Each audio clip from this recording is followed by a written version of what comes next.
Hello, welcome back to the James Ramble and Reviews. Tonight, whenever you're watching this, I'm going to be covering The Hobbit, the first Hobbit movie, because it's Hobbit Day, and since I've been doing this whole spree of J.R. Tolkien and Middle Earth and that stuff, I thought I would just continue it by reviewing all three Hobbit movies that are directed by Peter Jackson, the prequel series based on this book here that I have reviewed in the past, in the past couple of weeks. So The Hobbit, for those who don't know, is basically it's basically like this was when Peter Jackson thought of, okay, because of the success of Lord of the Rings, right, why don't we just get something that Tolkien made, because I'm so into Tolkien, why don't we just do The Hobbit? And so they made this movie back in 2012, right? They had this set in stone that they were going to do this movie, and then it got so much money at the box office that they managed to make an entire trilogy of this, and Peter Jackson wanted it to be an entire trilogy.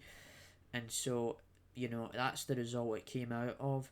And so people have said that the Hobbit movies aren't the best because they can't really reach the heights of Peter Jackson's Lord of the Rings trilogy, which gets really appreciated by fans a lot. And also the Hobbit book, right? Because I'm going to refer to it sometimes, some parts in this review. The Hobbit book actually is only one book, but they actually made it into three movies, and that's another complaint I've been hearing. But we'll get into that more once I do the other reviews, right? But that's just to bring you into context. So you just try to do a bit of context because I know there's people out here who might not really be that into the Hobbit, so I might as well just try and get them into it. I showed what I'm talking about.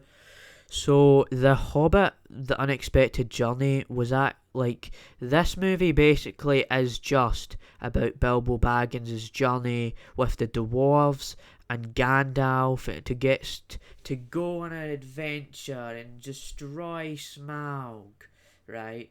That is basically what The Hobbit was, but in this movie, it's not. They don't even actually go after Smaug, which is one of the biggest problems with the movie itself. Right, it actually leeches off of that childish stuff from the book, because the Hobbit book is actually a child book. It's a children's story, so it's like he ha ha.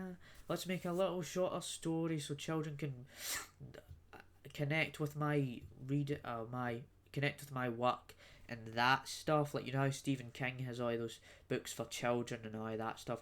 Well, J.R. Tolkien made a thing where he wanted to make a children's story, and that kind of is shown here, where I think that it is very childish at times. Like when the dwarves get into Frodo's house at the start of the movie, like towards the start of the movie, they make this joke about smashing his cutlery and that stuff, and they feel all goofy, and you can definitely tell that they drew things from the book with that.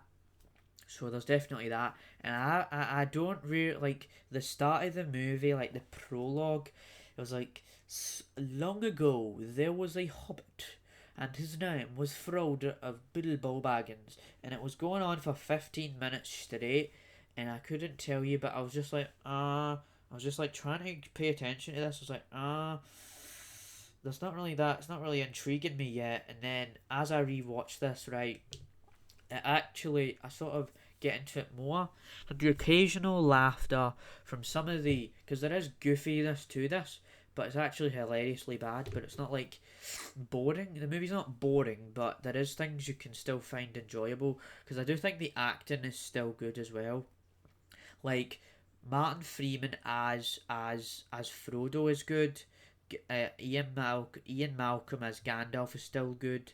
The character who plays Thorin, who's the guy. Thorin is actually one of the dwarves, who kind of feel like an Aragorn version in this sort of movie, because Thorin actually becomes a bigger badass than Bilbo, because you know how in Lord of the Rings, where Frodo is the main character, but he actually has people helping him, and he's actually kind of just scared and everything.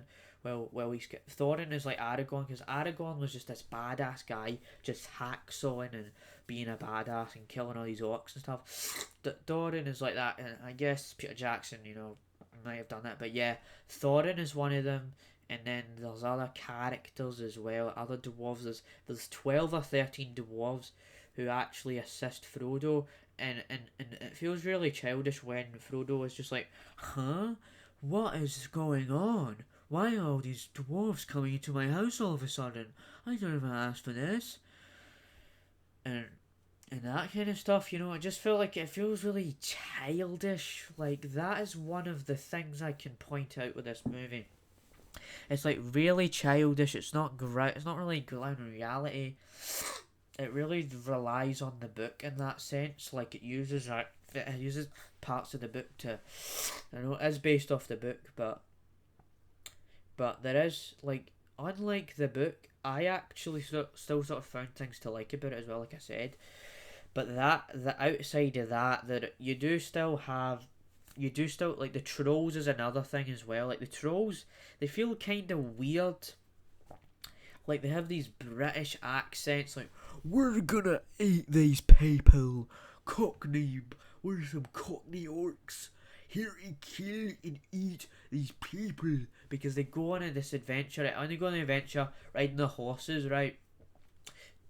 Two of the horses go missing, right? Two of the horses go missing, and then the orcs have this giant feast type thing, and they try and and they end up like Bilbo goes to actually try and get the horses back, and then the giant trolls realize they're there, right? And then they know, and then the other dwarves notice that Bilbo's in trouble. Keep saying Bilbo, but they notice that Bilbo's in trouble, so they come along and they try and attack the dwarves, and they play all this epic music and that kind of stuff. But Gandalf actually comes in and saves the day, because what happens is Gandalf actually cuts open this rock, right, which actually makes it so that uses magic, whatever, so that there's sunlight, and trolls actually the trolls turn to stone when they see sunlight. That's kind of like a thing implemented into the story there.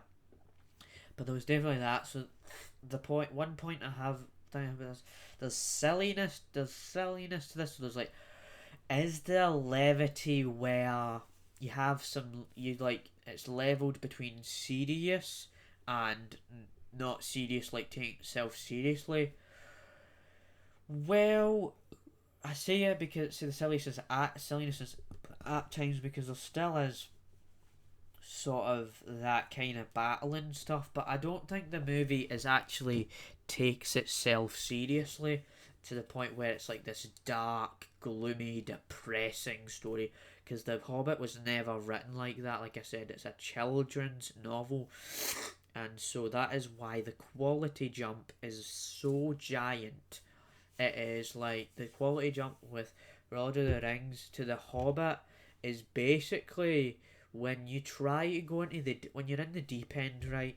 That's where it's all there. You're diving deeply, and then The Hobbit is the kids' pool, right? It really is the kids' pool, because it doesn't live up to it whatsoever.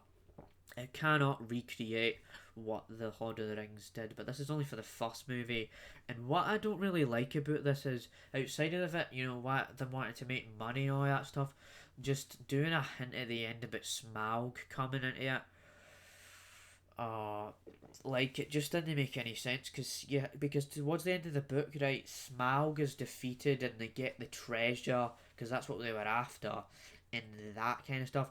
So that's kind of like my review. I would give it maybe a 6.5 to a 7 out of 10, because it's not as good as I remember. There's a few things I like the acting is alright. There's some funny stuff, some goofy things that you can still sort of have a bit of pleasure with, but it is not a perfect movie. It doesn't touch the originals. We'll have to see with the other two movies, because these movies get a lot of slack, the Hobbit movies. So yeah, I'm going to leave it there. This might be a little bit longer than usual, but I fleshed out what I want to say here. So yeah. Hope you enjoyed the review. Hobbit Day review. You're gonna see it come out on YouTube. I'm going on an adventure by telling you my thoughts on these movies. Goodbye.